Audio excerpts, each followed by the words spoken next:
Imagine hiding 100,000 soldiers. Tanks, trucks, artillery, fuel, food, ammunition, all in plain sight. And the enemy never notices. It sounds impossible, right?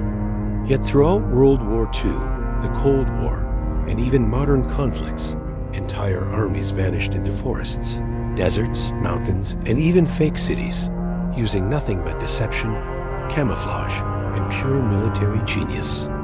Today, you're going to discover the insane methods that allowed armies to hide entire divisions from enemy scouts, bombers, drones, and satellites, and how these invisible armies changed the course of history.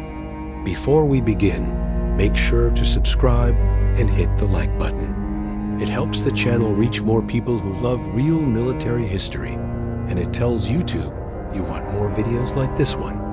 Now, let's begin. War isn't just about attacking. It's about not being seen. There are two eternal rules of warfare. Whoever sees first, wins. Whoever is seen first, dies. Hiding a single sniper is one thing. Hiding 100,000 men is something else entirely.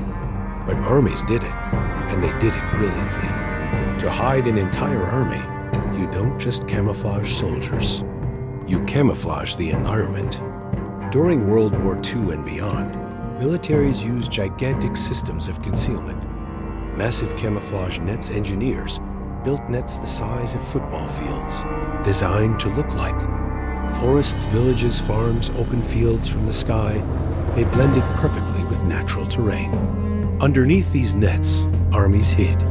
Infantry divisions, artillery batteries, fuel depots, tank brigades, air reconnaissance saw nothing unusual. Painted landscapes. Yes, they painted the ground. Entire fake roads, fields, and shadows were painted to disguise real activity. Vehicle concealment disciplined drivers parked tanks and trucks inside natural shadows, between trees, under cliffs, inside ravines. Everything looked normal from above, even when 20,000 vehicles were present. Sometimes, hiding real troops meant creating fake troops somewhere else. The most famous example? Operation Fortitude, 1944. The Allies built the largest fake army in human history. Inflatable tanks, wooden aircraft, fake landing craft, phony barracks, dummy artillery, artificial tire tracks, entire fake ports. They even used machines to generate smoke, so the army looked active. Most unbelievable of all, Hitler believed this fake army was real.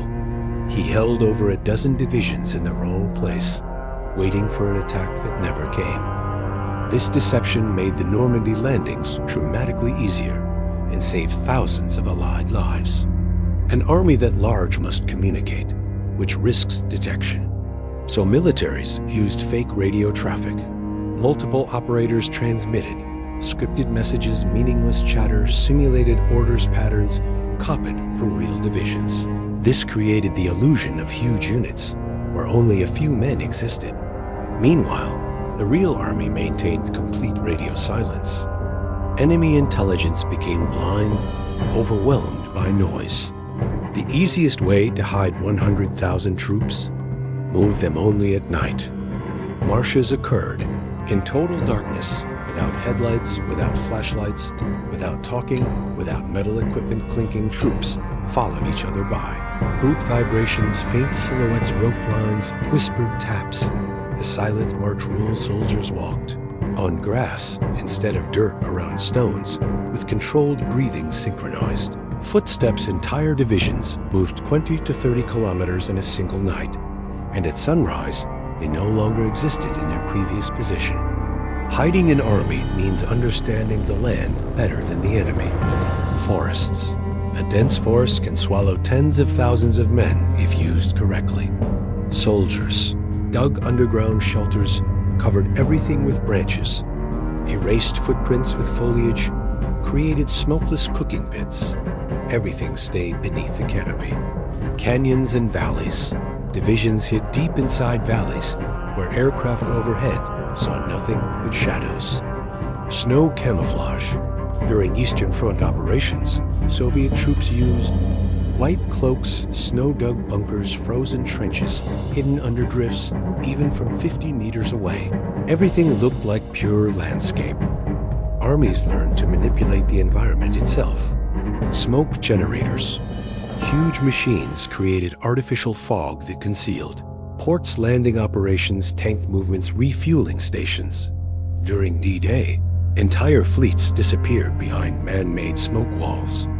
Weather timing large movements occurred during heavy fog rainstorms, snow, low cloud mornings. Bad weather became an invisibility cloak. Controlled fires, open flames create smoke, a dead giveaway. So armies built bottomless fires, holes where the flame burned with almost zero smoke, invisible from the air. Hiding troops isn't always physical. Sometimes it's psychological. Make the army look smaller, to seem insignificant. Commanders spread units thinly, avoided consistent marching columns, removed obvious signs of mass movement, left misleading clues pointing to retreat or weakness. Unpredictable timing. Enemy scouts relied on patterns. So armies changed. March schedules, rest points, noise levels. This prevented accurate troop estimates. The Soviet example. Operation Bagration in 1944. The Red Army hid over 100,000 troops before launching the largest defeat the Wehrmacht ever suffered. German scouts never saw them coming. Hiding 100,000 soldiers isn't magic. It's a combination of camouflage, engineering, psychology, discipline, terrain manipulation, and absolute silence. Before satellites and drones, warfare wasn't won by who had the most men.